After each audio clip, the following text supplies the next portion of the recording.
we will be instituting the highest level of economic sanction. Any nation that helps Iran in its quest for nuclear weapons could also be strongly sanctioned by the United States. A big blow that could cripple the Iranian economy, and a warning to those who financially support it. As the U.S. president made his decision official, U.S. sanctions on Iran from before the nuclear deal was reached in 2015 kicked back in. European signatories of the agreement are scrambling to keep the deal alive, with big companies all over the world bracing for the impact of the sanctions. The U.S. Treasury says sanctions related to Iran's energy, auto, and financial sectors will be reimposed in 3 to 6 months. The grace period will give companies time to either cut off business with Iran or negotiate an exemption with the U.S. After August 6, the U.S. says it will consider any company still dealing with Iranian firms in the aviation, auto, and metals industry to be in violation of the sanctions program. After November 4th, sanctions will be reinstated for Iran's energy, shipping, and financial sectors. Institutions engaged in transactions with the Iranian central bank will also face sanctions. Many big multinational companies are at risk of losing business. Boeing and Airbus could have their licenses to sell passenger jets to Iran revoked, and along with other firms like Total, forced to abandon multi-billion-dollar trade deals. As OPEC loses its third biggest crude oil exporter, the world's biggest importers of Iranian oil will have to seek alternatives. Among them, South Korea has said it will seek discussions with the US for exemptions on its oil trade with Iran. Oil prices jumped to a 3.5-year high following Trump's decision, with Brent crude prices breaking through the $75 a barrel mark. The sanctions cast uncertainty over global oil supplies, which would see a significant drop without Iran. Some analysts say it could even lead to the end of the OPEC output freeze, as other member states ramp up production to offset the drop. I've instructed the Foreign Ministry to hold negotiations for the next few weeks with the European countries and the 2 other big countries, China and Russia. With the US out of the picture, Iran is hoping to rely on other major powers, including US allies, for an economic lifeline. Laila Humairah, TRT World. So let's get more on this with our editor-at-large, Craig Peters, who joins us from Miami. But first, let's go to Ellen Wald in Philadelphia. She's the president of energy and geopolitics advisory firm Transversal Consulting. Ellen, great to have you on the show, as always. So we've seen a fairly predictable jump in oil prices from this, but precisely how much oil would be taken off the table once the US sanctions kick back in? And is that going to have a material impact on supply and prices? That's really the big question. It could be anywhere from only 200,000 barrels a day up to 1 million barrels a day. And then we're also talking about condensates, which I know South Korea imports a lot of. So as we see this happening, we're seeing oil prices jump in reaction, even though nothing has happened yet. But if there is oil that is taken off the market, prices will react. And that's why we're seeing Khalid al-Falih from Saudi Arabia making a statement saying Saudi Arabia is working to, and will be willing to help prevent price spikes and dislocations by increasing its own production. I was going to ask you about that. That is actually quite an interesting thing for Saudi Arabia to say at this point. Isn't Saudi Arabia and OPEC trying to trim global supplies and keep a floor under markets? Why would Saudi Arabia want to jump in at this point?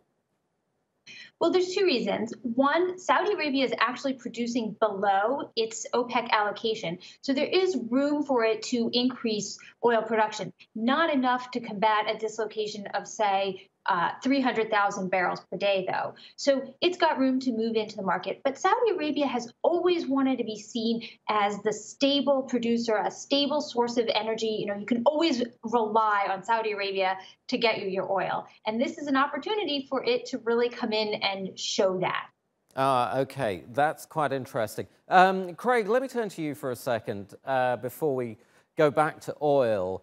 Let's look at Europe and how the rest of the world is going to treat this. Could Europe and other countries band together to isolate the US on this? Or does the dominance of the dollar make that strategy a no-go? The EU and the other nations of the world have absolutely zero ability to protect their companies and citizens from these sanctions. This is all about the extraterritorial application and enforcement of U.S. law via weaponizing the dollar. The United States intends to indict, prosecute, convict, incarcerate, and financially penalize anyone who does business with Iran. This is not Chicken Little analysis, as are. The United States has already done such to a number of companies, two of which include Halkbank in Turkey and BNP Paribas in France. This is serious stuff. What are the broader implications for companies like Boeing, Airbus, Siemens, all of these people plowed into Iran after the 2015 deal?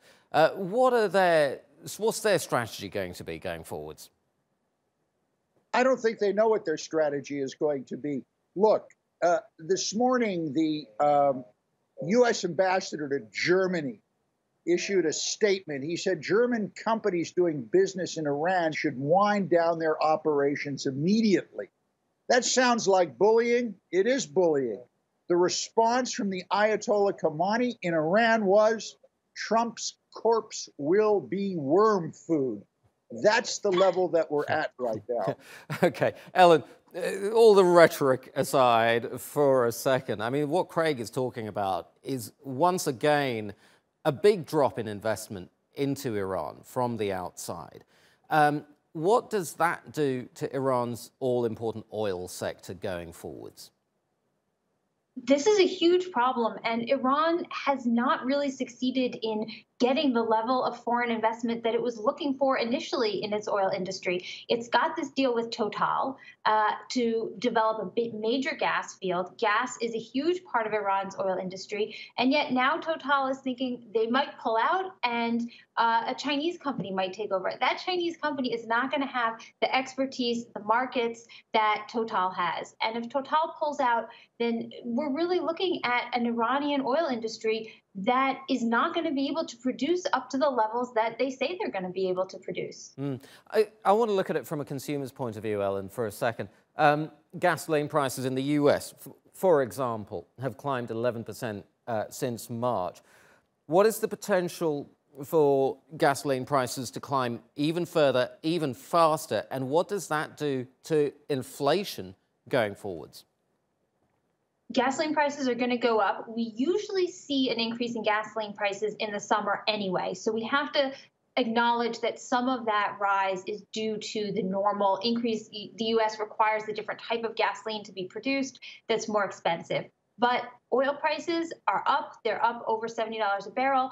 I certainly see the reaction of people as maintaining these higher prices, and so we are going to see higher gasoline prices probably throughout the summer. We're going to have to see what happens in the future, but it will definitely erode some of the economic benefits of the tax cuts that President Trump's administration put into effect. Isn't this a particularly dangerous time for oil prices to be going up, especially with interest rates going up at the same time?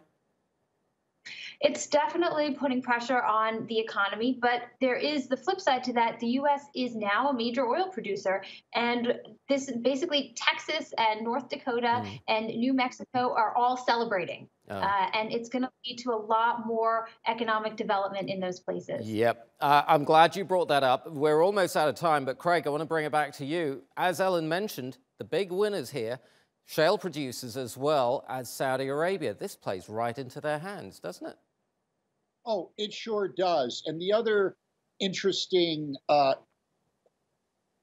individual in this whole thing is China.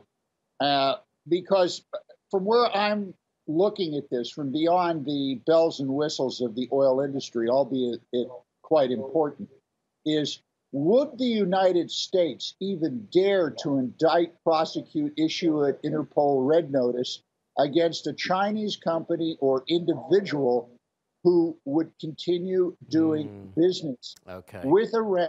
Right. I think that's a really legitimate question, and going forward, I think that's what everyone has to look at here. That'll be an indicator. And that's going to be a question for next time. Craig Kapitas and Ellen Wald, president of Transversal Consulting. Thank you both very much indeed.